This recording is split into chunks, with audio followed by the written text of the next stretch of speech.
We want to announce that we have a great panel. Ladies I haven't met, but reading their bios, they are just sound phenomenal.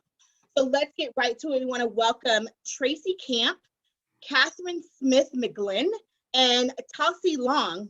Hey ladies, are you there? So I'm going to go through your bios because they are amazing and I can't wait to read these and share with everyone. I'm Phaedra. I haven't met you ladies, so hello. Great to see you. Thank you for staying up and watching. That was such a beautiful piece. I'm excited to like dive in and share and just, you know, have a dialogue about what we saw and about what we are experiencing as Black women in the community and raising our Black children during 2020 and 2021. So we'll start with Tracy. Tracy Camp. Tracy, wave your hands so everybody knows who you are, because I know we're on this Zoom thing. All right, Tracy. Tracy Camp is a musical theater performer, activist, and mother to an 18-year-old Black son who is the motivation for most of her activism work. Past theater projects include the A-Man Corner at AlterTheater, Caroline or Change at Pacific Conservatory Theatre, Big River at and a Civil War Christmas at TheatreWorks, Jerry Springer, the Opera at Ray of Light Theater, Showboat at San Francisco Opera, and the role of Bess in Porgy and Bess at the Aurora Fox. Tracy currently serves on the Brain of Trust for Those Women Productions, and she is a member of the Coalition of Black Women Professional Theater Makers in the Bay Area, California. A native of Oakland, Tracy is a recipient of the Equity Award from Stanford University and the Arts Enabler Award from the Arts for Better Bay Area, both for her work on representation in theater. She has also been honored with the Theater Bay Area Titan Award, and she is a proud member of Actors Equity and AGMA. Welcome, Tracy. Thank you so much for joining us. Thank you for inviting me. So happy to be here. Awesome. And we'll move on to Kathryn Smith McGlynn. Kathryn, hello, Kathryn. Welcome. Kathryn's body of work spans film, theater, television, video games, and new media. She can currently be seen as Jen in the film feature Beautiful Dreamer, which is generalizing buzz on the film festival circuit and is a 2020 SF film selection. Kathryn is also co-starred as Dr. Crawford in the let me correct me so I can say it correctly. Dystopian? How do you say it? You're good. Yeah, dystopian. That's good. Oh, dystopian. All right. Yeah. Learn something new every day. Dystopian sci-fi action thriller Maze Runner, The Scorched Trails. Her television credits include roles on The Deputy on Fox, Better Call Saul on AMC, Grey's Anatomy, my favorite, ABC, Hysteria, Amazon, Scoundrels, ABC, The Lion Game, ABC Family, In Plain Sight, USA, Friday Night Lights, NBC, and others. Kathryn lends her vocal talents to the video game Watch Dogs 2 and is a veteran actress of the theater where she has performed on regional stages throughout the country, including American Conservatory Theatre in San Francisco, B Street in Sacramento, California, Capitol Stage Company, Sacramento, California, Shakespeare Theater Company, Washington, D.C., Perseverance Theater Company. Where is that? That's in Alaska. Okay. Yeah. Say the name of the place though, because Juneau, Alaska. Juneau, Alaska, because I want to make sure I'm saying everything correct. You've got it right. Organic Theater Company in Chicago, Illinois, and many others. Welcome so much, Kathryn. I'm sorry. We're so happy that you're here with us. Thank you. And last but not least, for sure, is Tossie Long. Hi, Tossie. How are you? Welcome. Okay, Tossie Long is a ritual sound and experience designer that conjures across genres spanning from African cosmology, heavy metal, and Afro-futuristic productions. She is a creative director of Red Clay Soundhouse. Am I saying House correctly? Okay. Soundhouse, an audio-centric performance production company that creates virtual immersive experience for social impact initiatives and organizations. She is currently creating a sonic sculpture installation on Black San Francisco homemakers addressing the makings of home, displacement, and gentrification. Tossie is also creative director of the, I'm gonna go ahead and let you say it. Bacchanal d'Afrique. Okay. A biannual Afro-Urban Arts and Cultural Festival, which culminates into full-length theater productions.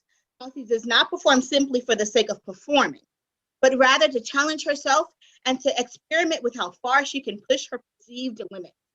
So thank you, ladies, all so much for being here and sharing your talents and your thoughts and your energy in this space. We definitely have been going through a lot in the last 12 months or so. And so I appreciate your time and your energy and welcoming us into your space. We're going to go ahead and start with the first question that was given to us. And before we start, I wanted to bring up a quote that was said in the play that really resonated with me. We're all mothers. If you don't mind sharing, Kathryn, do you mind sharing how many children you have and how old they are? Oh, I have one son, and he just turned 13. Okay, and Tracy? I have one son and pictured behind me, and he just turned 18. Okay, and Tossie? I am an empty nester. My daughter is 23 years old. Oh, woo! Empty nester. I just became an empty nester. This is my daughter up here. And then I have a stepson, he's over here, and they're both just turned 18. So this empty nest thing is kind of fun. But also scary in the same right? So one of the quotes that I read that I thought was moving to me was, as a mother, was said by Rachel, by Mrs. Loving. And she said, when you're little, we mothers can kiss away all the trouble. But when you grow up and go out into the world and get hurt, we are helpless and there's nothing we can do. And I don't know about you ladies, but I definitely feel, I felt that entire line. My daughter graduated in 2020 this year, and she moved out, and it's just been a trying time of like that learning of letting go and allowing her to create her own destiny and her own choices, because as mothers, we always have our choices for them, right? So we'll go into the first question. What are obstacles that you have faced as a Black mother? And we'll go ahead and start with Kathryn. Oh gosh. I think one of the things that I feel is, trying to advocate for your children, especially when it comes to their education. And that unconscious bias that comes from not only, some of the educators and administrators, but also from their peers, I remember the first time he came home when he was called the N-word, and that was second grade.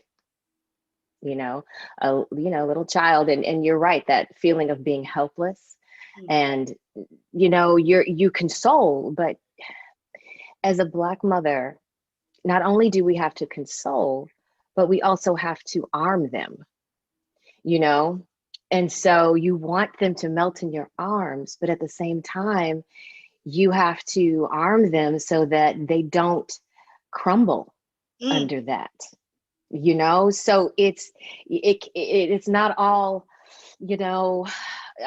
soft, you got to be soft, you got to, and that's unfortunate because our children are not allowed to just, be kids and to just come home in a puddle of tears and you just go, oh, there, let's just, let's forget about that. I can't say, don't worry about that. That's been one of the biggest obstacles. And how I've dealt with that, though, is, being a fierce advocate as much as I can be at school. I have to admit, I am one of those mothers. The principal knows my name. Guilty. And it's just, and if this institution can't give me what I need, then okay, let's move on to the next, pulling my kid out of here, and we're going to go over here until I found the right spot for him. And so, that's the biggest obstacle right now, because it is right now about his educational career and arming him for the future so that he can become independent and make his way through this world, Absolutely. Thank you so much, Kathryn. Tracy, I'm going to ask you the same question. We're just going to kind of go through these. We have a time limit, but we want to make sure that everyone's voice is heard. So Tracy, I'm going to ask you the very same question. What are the obstacles you have faced as a Black mother? Definitely what Kathryn was saying about seeing my child lose his innocence before he was ready. During the whole George Floyd, like the aftermath of that, I remember hearing a lot of white people talking about how they need to talk to their kids about racism and so on, and when's the right time and this and that. And we don't really get a choice in that. Like when we're raising our kids, like they come home after some incident. My son, same thing, second grade, 7 years old, came home saying, oh, this kid said he couldn't play with me because black kids and white kids can't play together. The biggest thing for me is my constant fear of the worst. My son has had the police called on him twice, once when he was 14, once when he was 15. He's, if you knew him, like you would just be shocked to think that anybody would think that he needed the police called on him. He sings musical theater, he loves Star Wars, he's really geeky, you know? But it's a common experience for Black kids. And so like a line that resonated with me in the play, the one about, I don't remember the exact line, but Rachel says it about Black mothers, about the things that break our rest at night. And yeah, it's a normal occurrence for me to like wake up in the middle of the night in fear. And it started with a really mild, I mean, not a mild thing, but a painful thing. And I haven't even talked to my son about this. I don't even know if he was aware about it. And it's something that just really hurts me. And I keep going back to it, which is, it's just, I can't believe it's like still in my head, because it happened, I guess, 12 years ago when my son was 6 years old. At his school, he went to a predominantly white school, and the teacher had them do this assignment to, she gave the kids like these paper dolls to decorate and put faces on and so on. And the assignment was to talk about how your family ended up in the United States. So a messed up assignment, first of all, like, because I mean, I guess the teacher's assuming there are no indigenous kids there. And then my son, being, I think he was one of 2 Black kids in his class, just like when you compare how we came to be in the United States versus how his classmates came to be in the United States, there's just this huge difference. So anyway, when I was helping my son work on this project of his, and my family had actually traced back our ancestors to the 1600s in the United States. And so my mom got out all the history, and we talked about this girl, an ancestor of mine, who came to the United States from West Africa through England and then to the United States, and she was enslaved. And so on my son's paper doll, he drew like a sad face, because who would be happy in that situation? All the other kids, their paper dolls had happy faces coming to the United States. And anyway, the teacher put the dolls on like a bulletin board outside the classroom. And one day I walked into the school and my son's doll had been folded over. Like the tack that they had used to keep the doll there had been taken out, and then it was a paper doll, so it had been folded over so you couldn't see the doll's face. And that just, I mean, it's not death, it's not him getting arrested, it's not him being called the N-word. But I'm like, who could be so mean to do that to a child? And then, yeah. Right. Right. And it doesn't need to be compared to anything else. Your feelings are valid. And that moment and what you felt, it carries weight. And I think as mothers, there's a lot of little silent battles that we hold that we don't let our kids know, and we don't know that affect us, but it also changes the way that we teach them. And it teaches the way that we embrace them, and it teaches the way that we move with them moving forward. So don't feel like it has to be compared to anything. Even if it was a folded over piece of paper with a push pin in it, it meant something to you and it meant something to him. So you don't have to validate that. And I totally understand your feelings with that. And I sympathize with you, and I'm here for you, sister. And I hate that that happened to your baby. Yeah, we live in an interesting time. A very interesting time. Tossie, we are going to ask you the same question. And I know this is rough, right? Like, this is not an easy conversation. We are in a really tough time. And I think that our generation is starting to be so much more aware. And so our skin is easily irritated, right? Because everything is the feelings. We are feeling all of the feels. So I appreciate you guys sharing your stories right now in the midst of all of this. Tossie, I'll ask you the same question. What are the obstacles you faced as a Black mother? Yes. First, I want to just say, Kathryn and Tracy, I just send you both so much love as mothers and as beautiful women. And it is an honor to hear you share your story, especially right now as an empty nester. I was a young mother, and so I wasn't around a lot of peers. I didn't have peers to talk motherhood with. This is, in a way, it feels like I'm talking motherhood with peers. I spoke about motherhood with elders. I was always around, my elders, my aunts and my grandmother. And it was a difference, this is a generational difference. So one of the challenges that I faced was being a young mother, being, walking into schools, being young, and everybody saying, it was always a comment on my looks versus what I had to say about my child. You're so pretty.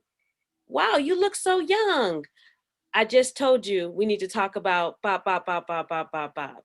And just being undermined for my for being young and being perceived as like not having any wisdom.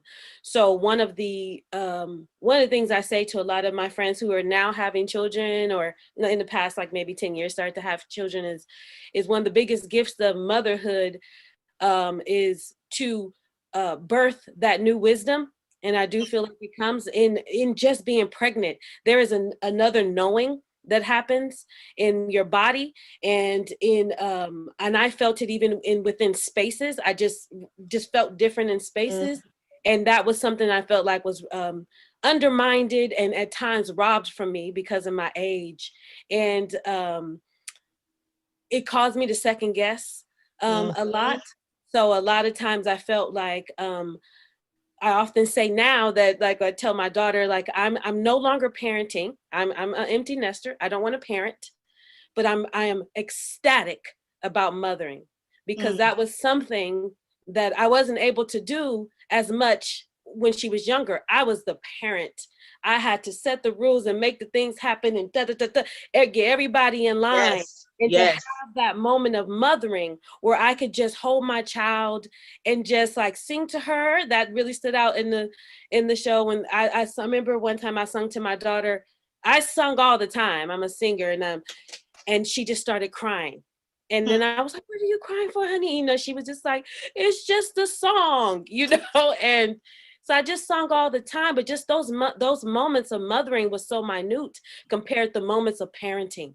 And at this time right now, as an empty nester, I'm recovering the ability to mother, and I am releasing this parenting thing gratefully, but it does still come with,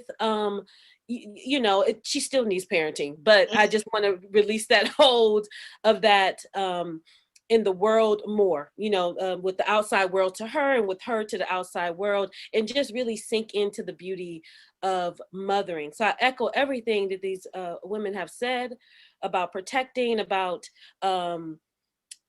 their children's truth being literally folded, and that occurs throughout. I've experienced out through my own folding, people's folding me and folding my daughter's visions, Yeah. and creativity and everything. It's just a continual folding. So I just really just thank you, Kathryn and Tracy, and Phaedra for speaking. Absolutely. That was beautiful. And I'm with you. I was a young mother as well. So I totally understand that, like, everybody was watching you like, she don't know what she's doing. And it was like, oh yes, this is what I'm going to do. Right. Like, I'm going to get this. And I think that one of the biggest obstacles I faced as a Black mother was because we have so many pressures on us as Black women to create, to be this massive person who takes care of everything all the time, and to actually let go of my dreams that I had for her. That was hard, because my dreams come from all of the things that I've done and the mistakes that I've made and all of the things that so much more that I wanted her to be. And then realizing that's not her dream. And then having to go, oh, okay, well, what is it that you want to do then? And having to kind of take a step back and allowing her to be in, and always having the idea that, like, being Black is never, it never turns off the idea, like, the mind frame of being Black. Like, I always have to think about that. Every choice that I make, I have to think about that. And I just want to make sure that she's always thinking about that. We're going to go on to the next question, Miss Kathryn. Well, we'll mix it up. So, Tossie, we'll start with you on this next question. How have you prepared your child to live in America and beyond, to thrive in America and beyond? It starts with trusting that I planted seeds. Trust right now in my life, her being the age that she is, trust that I planted the seeds. And the seeds that I planted were through ritual. And so that's how I prepared her for the world. Was we stayed in ritual. I created ritual and ceremonies for everything as rites of passages to memorialize her growth, memorialize an idea that she may have, and really make it a big deal. Those rituals, I created many along the way, were rooted in her knowing that her intuition, reaffirming her intuition, not the world's idea. And I would often say, not even mommy's idea, your intuition, when she had those moments of, Mom, something made me just open up the window. When I looked outside, it was a dog just going down the street by itself. And I went out there to go get it. Baby, that feeling that you had, you better hold on to that and listen to that throughout life, because that is your sweet whispers. And I will memorialize that and ritualize those moments to help her, implant in her intuition, because that was what I often felt was ripped from me. I didn't have a rooting in that. And so it was just a big deal that her, as a Black woman, I'm raising a Black woman, like, to follow that intuition, follow your umbilical cord, follow your voice, follow those things. And you hear them, you feel them at this age, so the way I prepare her is through spirit. I do what my grandmother did. I do what my mama did. They rock and sang and prayed. I woke up with them praying and shouting around the house, and my daughter woke up with me saging and praying and shouting as well. So that's how I protected her for America. Because the ancestors gonna do way more than I can do, way more than anybody out there can do. And I have to trust in that I planted those seeds. So That's how I prepare for that. Yeah. Awesome. Okay, Tracy, we're on to you. How have you, we got to come after that, right? How have you prepared your child to thrive in America and beyond? Oh my goodness. Well, I wish I had Tossie around while I was raising him, because I would have done all that. She got me riled up, right? Right. So I've really made an emphasis on showing him that there's more to life than the United States. So I have taken him all over the world. He's been to Ghana, he's been to Egypt, he's been to Uganda, he's been to Togo, he's been to Europe and Asia. And I want him to know that there's like the world is big. Like, and he's not what this country thinks of him. And I've also, like, any chance I get, like whenever there's a person that I've done a show with that's performing on Broadway, we get on a plane and we go see that person and go backstage. I want him to see that like greatness is just normal. It's just, and that it's something that he can achieve. I am really into like dreaming and hope and almost like, you know, the Disney-esque thing without the racist part of Disney.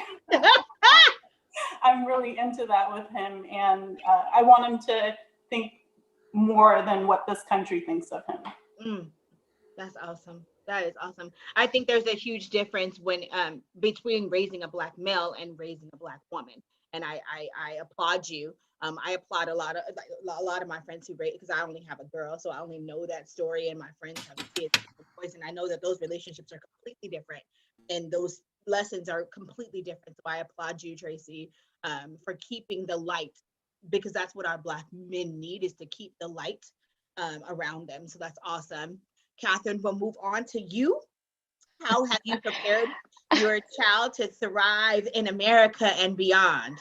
You know, I just like Tossie and Tracy, you know, a little bit of both of that, you know. I mean, just yesterday, he woke up and he was like, okay, mommy, I want to meditate with you this morning.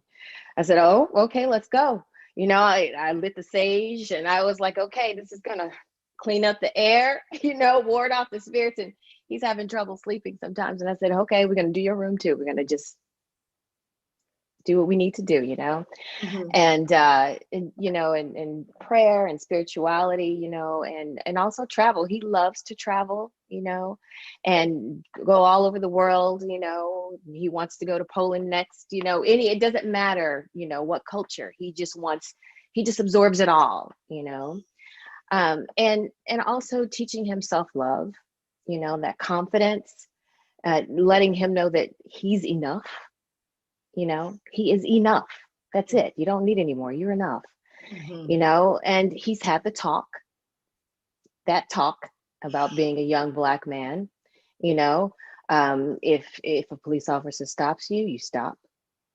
That's been tough, you know, with some of his friends. We live in Sonoma County, and you know, people of color are far and few in between, but you know, we're growing here. And when he sees his friends, they're able to do things, you know, sometimes, you know, and mouth off and do whatever. And we're like, yeah, you can't do that. You can't do that.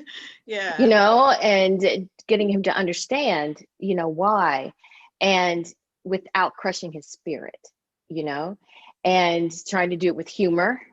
We love to smile and laugh, you know. I think Black people are so Chekhovian. We're so Chekhovian as Black people, you know. Even though we have immense pain, we see that laughter through. We see the laughter through tears, you know. And we're you know, Black people, our sense of humor, I think, shines through because we deal with so much pain in this world, you know. And I also teach him, and this is the truth, that you've got to really strive in terms of, you know, if he's at school, it's like you have to do the extra credit. You don't have a choice. You have to do the extra credit, because the truth is that in this world, we have to work harder. We have to be better. We're not rewarded for mediocrity ever. And that's just the truth. And you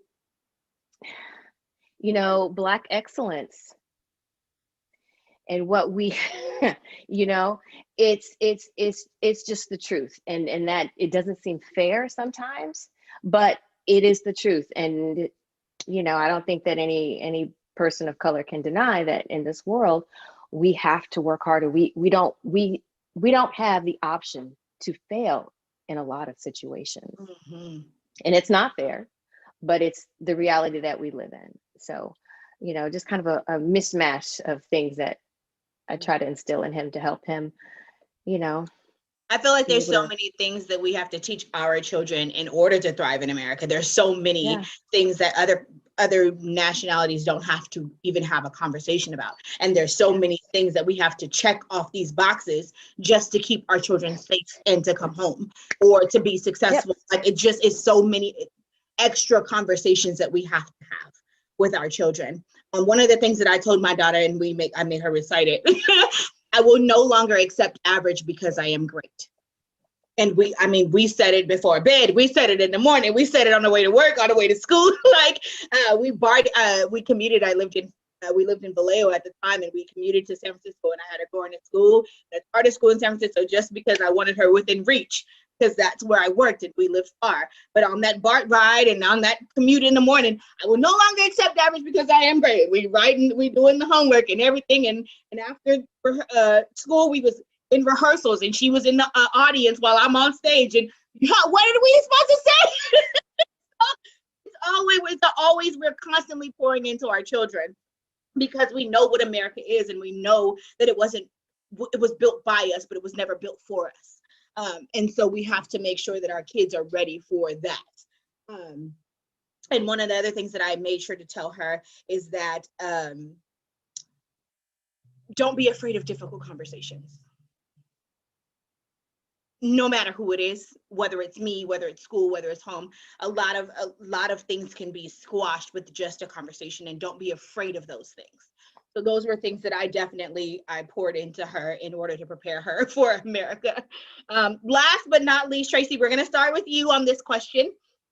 And we'll end with this question, and anything you guys want to add after that. What are your dreams for your child, or if you have more than one, what are your dreams for your children?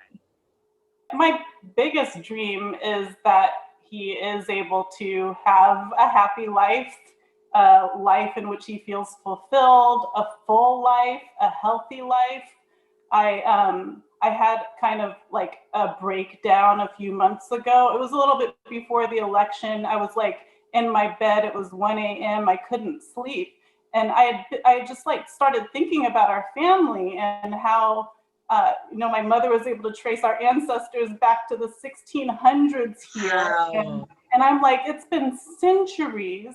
And, my parents are like the first generation out of poverty because of people who fought for them to have opportunities to be able to go to school and then get jobs and so on.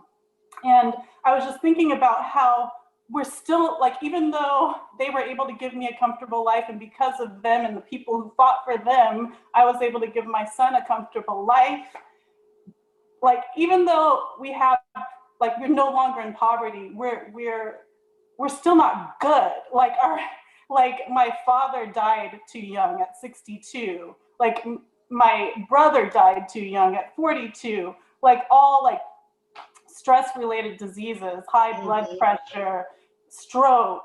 Like my other brother has high blood pressure. My mom has Alzheimer's, which she was diagnosed with in her 60s. And so I was in my 30s raising a little boy, while taking care of my mom. There's just like so much stress in our lives because of racism. There was the story in the play about the boy getting chased and being called the N-word. That happened to my dad, and he was actually assaulted, and he was actually permanently blinded in one eye from that incident. So it's just like there's just so much, and it's like a snowball effect. And so I'm just like, my dream for my son is that he gets to a place where he and his family are okay, like not only out of poverty, but also healthy and able to live a long life without that stress of racism. It's a big dream. Yeah. And then that's fine. You can have the biggest dreams for your baby.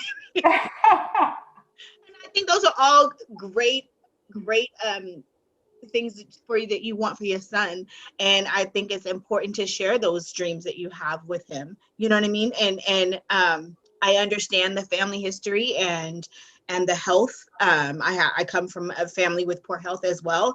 And so it's just been ideal for me to start working out and like being active and letting her see me be active.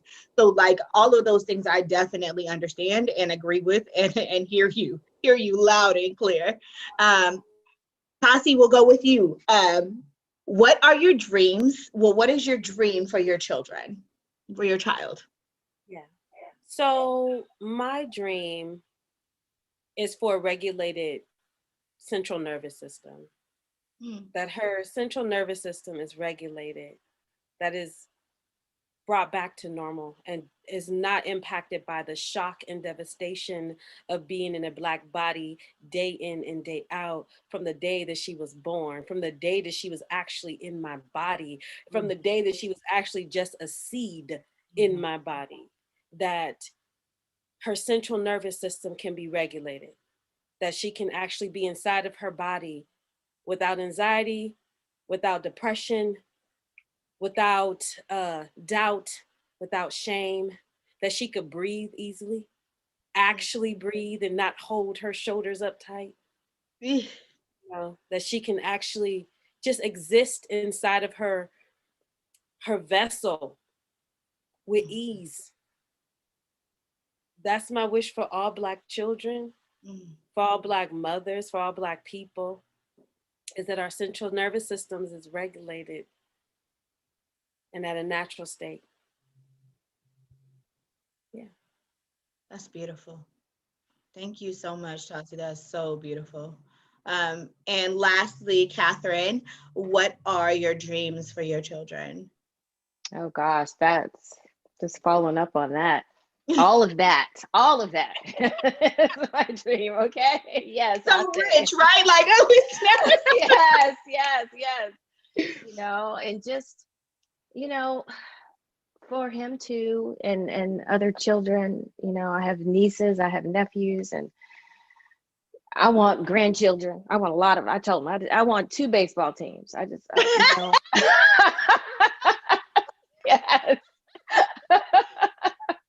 You know, I want him to, and the children to fulfill their dreams, you know, and to just really be able to go through this life, go through this world, you know, with love and joy in their hearts, and to not let anyone take that away, you know.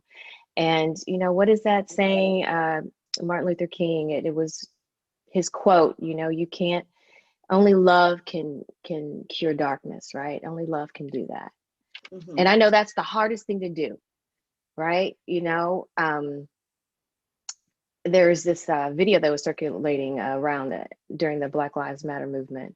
And this young woman, you know, at the end of this very, you know, emotional and thought-provoked speech, she said, you know, about what was happening. She said, you know, people are lucky that we just want equality and not revenge, you know, because it is so, and after years and decades, I mean, I'm 52, and, you know, you start thinking back, right? Because we're in all the fields, like you said, Phaedra, and you start thinking back of the trauma that you experienced as a child, that you go, things that you saw, you know, I saw my child mates and how some of us in school were treated a different way, and, you know, and it scared me, and I was like, oh my God, why is she being treated that way? Or why is he, and why did am I invisible? To some of my teachers, I was invisible.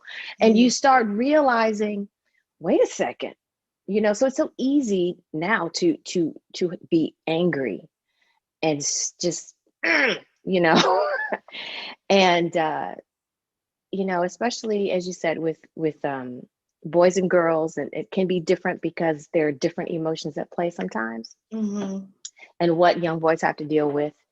And, you know, so I just want him and other children to be able to go through this world and just really spread that love, you know, the love for themselves and the love for other human beings in this world.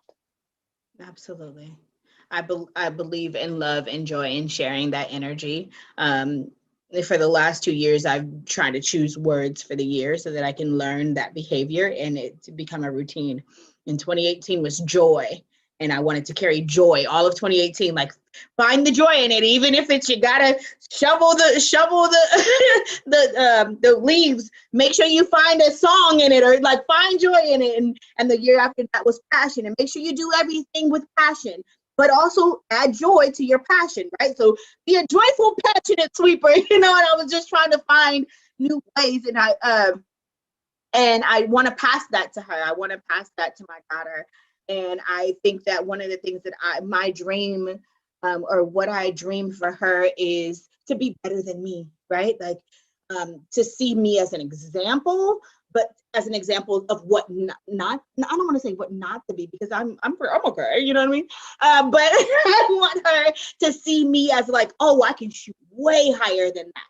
Like, oh, okay, she had these things in her way, and now she's worked to move those things out of my way.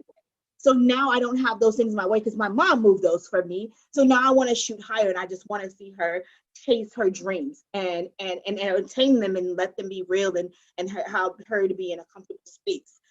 One of the quotes that I write down in my journal and I look at, and it says, there's a difference in the way someone walks in the world when they're living their dreams versus thinking about it.